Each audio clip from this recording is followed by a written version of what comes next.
Hello guys, আসসালামু আলাইকুম। আপনারা সবাই কেমন আছেন? চলে আসলাম আমাদের ইউটিউব চ্যানেলের প্রথম ক্লাস নিয়ে। প্রথম ক্লাস টাইটেলটা আমি এখানে লিখেছি আপনার ক্লাসের টাইম লং না হওয়ার জন্য। টাইটেল হলো graphics design full course tutorial class number 1 and software install. সাধারণত আমরা সবাই সফটওয়্যার ইনস্টল করতে পারি, এর জন্য আমি আর সফটওয়্যার ইনস্টল করবো না। আমি অ্যাডোবি সিসি 2022 ব্যবহার করে থাকি। অ্যাডোবি ইলাস্ট্রেটর সিসি 2022 এবং অ্যাডোবি ফটোশপ সিসি 2022। ফটোশপ কি? Photo editing software. এখানে রাস্টারাইজ আর ফটোশপকে রাস্টারাইজের কাজ করা হয় এবং ইলাস্ট্রেটর মানে ইলাস্ট্রেটর সফটওয়্যার বা তাকে ভেক্টর বলা হয়। ভেক্টর ভেক্টর এর মাধ্যমে আমরা অনেক ধরনের কাজ করে থাকি। যেমন এর মাধ্যমে সাধারণত লোগো তৈরি করে থাকি, বিজনেস কাজ, ফাইবার এবং অনেক ধরনের কাজ করে থাকি এবং রাস্টারাইজের মাধ্যমে করে থাকি। এখানে পার্থক্য একটা হলো, ফটোশপের মাধ্যমে আমরা যে সকল কাজ করে থাকি তা সাধারণত বড় ছোট করা যায়, আর ইলাস্ট্রেটরের মাধ্যমে ভেক্টরের মাধ্যমে যে কাজগুলো করে থাকি তা সহজে ছোট থেকে বড় করতে গেলে কোনো সময় ফেটে যায়। সাধারণত আমরা ডিজাইন সাধারণত দুই ধরনের হয়ে থাকে, যেমন ওয়েব বা ডিজিটাল মার্কেটিং এবং প্রিন্ট মিডিয়া। ওয়েব এবং ডিজিটাল মিডিয়া। ওয়েব ওয়েব এবং ডিজিটাল মিডিয়া বলতে কি বোঝানো হয়েছে? অনলাইন ভিত্তিক, যেগুলো মানে হচ্ছে যে বিভিন্ন ওয়েবসাইটের জন্য আপনারা ব্লগে থাম্বনেল ডিজাইন করেন সেগুলো বোঝায়। যেমন অনলাইন ভিত্তিক যে ডিজাইনগুলো করা হয় তাকে ডিজিটাল মিডিয়া ক্ষেত্রে এবং ওয়েবের ক্ষেত্রে ব্যবহার করা হয়। এবং ডিজিটাল মিডিয়ার ক্ষেত্রে আমরা RGB কালার ব্যবহার করে থাকি, যেমন লাল, সবুজ, নীল, রেড, গ্রিন, ব্লু। এতে 72 পিপিআই মানে পিক্সেল পার ইঞ্চি ব্যবহার করতে হয়। আর প্রিন্ট মিডিয়ার ক্ষেত্রে সাধারণত আমরা প্রিন্ট মিডিয়ার মাধ্যমে যেগুলো আমরা বের করে থাকি, যেমন আপনাদের বিজনেস কাজ, file design, banner design, thumbnail design, এগুলো সাধারণত যেগুলো আমরা প্রিন্ট মিডিয়ার মাধ্যমে ব্যবহার করে প্রিন্টারের মাধ্যমে একে CMYK কালার ব্যবহার করা হয়, যেমন সায়ান, মেজেন্টা, ইয়েলো, ব্ল্যাক। এর 4টা কালারের মাধ্যমে ব্যবহার করা হয়, যেমন এটা 300 পিপিআই মানে 300 পিক্সেল পার ইঞ্চি। পিক্সেল কাকে বলে? সাধারণত বলতে গেলে পিক্সেল বলতে কোনো গ্রাফিক্সের ছবির ক্ষুদ্রতম অংশ বা বিন্দুকে বোঝায়। সাধারণত আমরা পিক্সেল বলতে কি বুঝি? পিক্সেল যেমন আমি আপনাকে একটা উদাহরণ বোঝাই।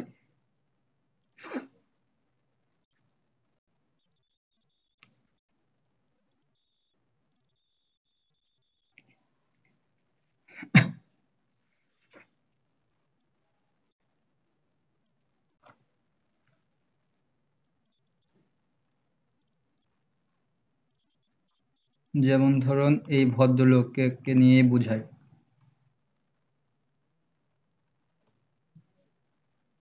পিক্সেল পিক্সেল বলতে কোনো গ্রাফিক ছবির ক্ষুদ্রতম অংশ বা বিন্দুকে বোঝায়। পিক্সেল সাধারণত আমরা পিক্সেল বলতে এগুলোকে বোঝাই, যে কোনো ছবির এর ক্ষুদ্র ক্ষুদ্র অংশকে পিক্সেল বলা হয়। যেমন অনেক পিক্সেলের সমন্বয়ে সাধারণত বলতে পারি অনেক পিক্সেলের সমন্বয়ে একটা ছবি গঠন করা হয়।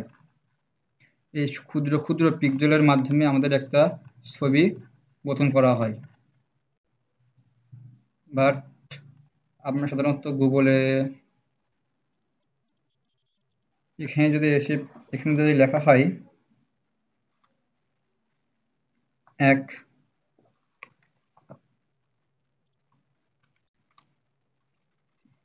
মিগা পিক্সেল টু পিক্সেল মানে 1 মিগা পিক্সেল মানে কত পিক্সেল? 1 লক্ষ পিক্সেল সাধারণত বোঝানো হয়েছে। সাধারণত এটা হলো আমাদের শর্ট কি আর বলতে গ্রাফিক্স অ্যাডোবি ইলাস্ট্রেটর বা ফটোশপে ঢোকার আগে যেগুলো সাধারণত আমাদের জানতে হয়, কালার কোন কালারে কি ব্যবহার করতে হয়, ওয়েবের ক্ষেত্রে কি ব্যবহার করতে হয়, আর প্রিন্টের ক্ষেত্রে কি। প্রিন্টের ক্ষেত্রে সাধারণত আমরা 300 পিপিআই ব্যবহার করে থাকি, আর ওয়েবের ক্ষেত্রে সাধারণত আমরা 72 পিপিআই ব্যবহার করে থাকি। এবার চলেন আমরা সরাসরি চলে যাই আমাদের ফাইলে। প্রথমে আমরা অ্যাডোবি ইলাস্ট্রেটর 2022 ওপেন করব। প্রথমত ওপেন হতে একটু সময় নিবে প্রথমত, তাও আমাদের এখানে ওপেন করা ছিল, তাও একটু টাইম কম লাগবে। ইলাস্ট্রেটর 2022 ওপেন করার পরে আপনাদের সামনে প্রথমে এরকম একটা ইমেজ বা এমন এমন একটা ফাইল দেখা যাবে সামনে। এখান থেকে যখন নতুন ডিজাইন ক্লিক করবেন, দেখবেন আবার চেঞ্জ হয়ে যাবে। এগুলো রিসেন্ট ফাইল, এগুলো আমি ওখানে দেখতে পাবেন, যেগুলো কাজ এখন আমি যেমন কাজ করি নাই, তো এখানে কোনো ফাইল এখনো আসে নাই। এখান থেকে আমরা প্রথমে যাব হচ্ছে ফাইল থেকে নিউ যাব বা ক্লিক নিউ। প্রথমে আমরা এখান থেকে ক্লিক নিউ নিউ ক্লিক করব। দুইভাবে সাধারণত আমরা এভাবে করে থাকি। এভাবে করলাম, এরকম একটা ফাইল আসবে, রিসেন্ট ফাইল, মানে যেগুলো আমরা কাজ করছি সেগুলা, যে ডকুমেন্টের মাধ্যমে আমরা কাজ করছি, রিসেন্ট যে ফাইল বা ডকুমেন্টের মাধ্যমে, সেগুলো প্রথমে এখানে দেখাবে। সেভ, মানে কোনো ডকুমেন্ট যদি সেভ করা থাকে, তারপরে মোবাইলের বিভিন্ন ধরনের সাইজ এখানে দেখাবে। সাধারণত মোবাইল কোন ধরনের মিডিয়া বলেন তো? মোবাইল হয়তো ওয়েব মিডিয়া, প্রিন্ট হয় না। সাধারণত ওয়েব ফরম্যাটে, সাধারণত ওয়েব ডিজাইনের জন্য ব্যবহার করা হয়। যেমন ওয়েবের ক্ষেত্রে ওয়েবের অনেক ধরনের একটা ডিজাইন মাপ আছে, অনেক ধরনের সাইজ দেওয়া আছে, প্রিন্ট আছে। প্রিন্টের যেমন letter size A4, print laser size, নানা ধরনের সাইজ পাওয়া যাবে। ফিল্মের ভিডিও নানা ধরনের সাইজ থাকবে। আর্ট অ্যান্ড ইলাস্ট্রেটরে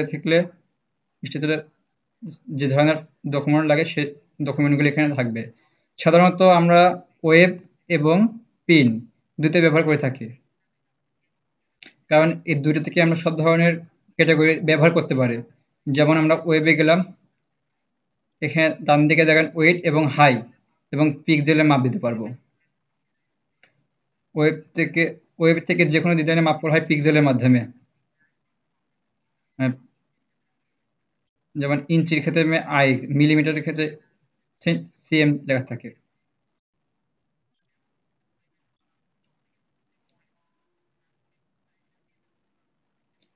ওয়েট এখানে যেগুলো সাইজ আমরা দিতে পারবো, এখানে ওয়েট থেকে ওয়েট, সোশ্যাল মিডিয়া দিয়ে আমি এখানে 1280, যেমন আমরা 1280 এবং 720 এবং 720 দেওয়া যায়।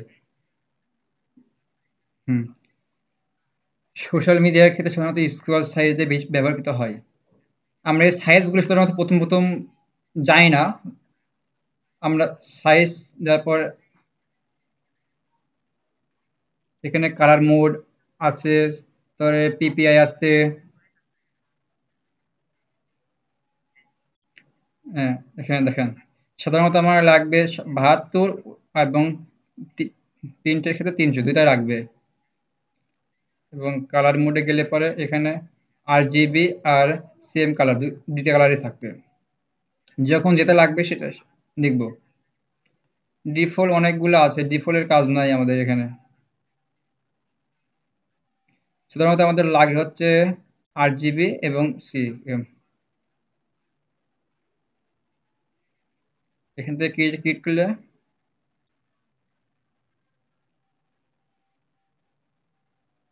আমাদের মাধ্যমে একটা সাদা যে একটা ফাইল দেখা যাচ্ছে, এটাকে সাধারণত এটাকে আর্টবোর্ড বলা হয়। আর্টবোর্ড বলা হয় এটাকে। হোয়াইট যে দেখতে পাচ্ছে এবং চতুর্দিকে যেগুলো দেখতে, যাকে ইউজার ইন্টারফেস বা ইউআই বলা হয়। প্রত্যেকটা সফটওয়্যার যখন আমরা ওপেন করবেন, সেগুলা, এগুলা ইউজার ইন্টারফেস, এগুলো ডিজাইন করে একটা ডিজাইনার। গ্রাফিক্স ডিজাইনের ভিতরে যেগুলা ইউআই ইউআই এক্স দিয়ে কাজ করে সেগুলাই, তারা এগুলা ডিজাইন করে। আর গ্রাফিক ডিজাইনের কাজ কি, কোন বাটনে কি থাকবে, কি কাজ, কোন সাইজের সাইজ কি, কোন কি করলে কি হয়, এগুলা সাধারণত।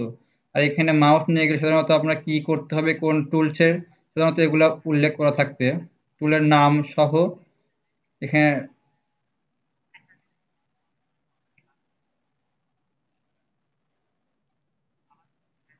আবার যে আমরা ফাইল থেকে নিয়ে যাই,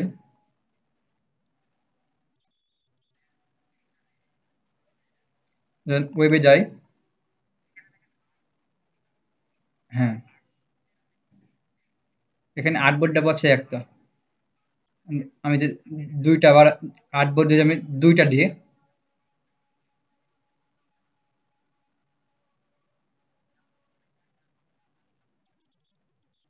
যেমন আমার দুইটা নিয়ে ক্লিক ক্লিক দিলে দেখো দুইটা আর্টবোর্ড চলে আসবে। আবার যদি ফাইল থেকে নিয়ে যাই, এবার ধরুন আমরা এখানে দিলাম 10টা,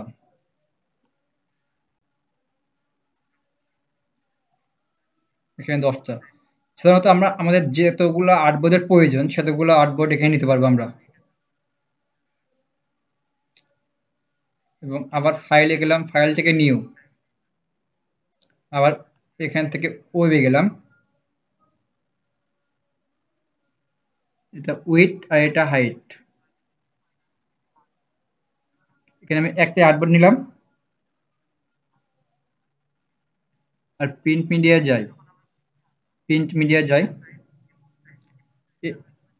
এ ফোর সাইজ আমরা সবাই সাধারণত চিনি, লিটার সাইজও চিনি।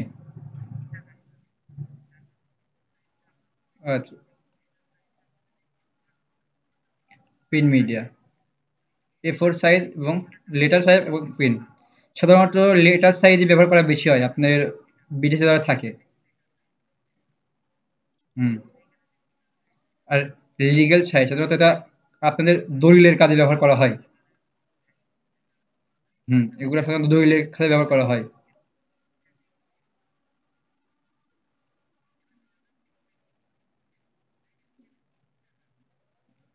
যেমন আমরা মনে আপনার এখানে এ ফোর এখানে ক্লিক করলাম, এখানে পয়েন্ট, এবং এখানে যদি আমরা মিলিমিটার,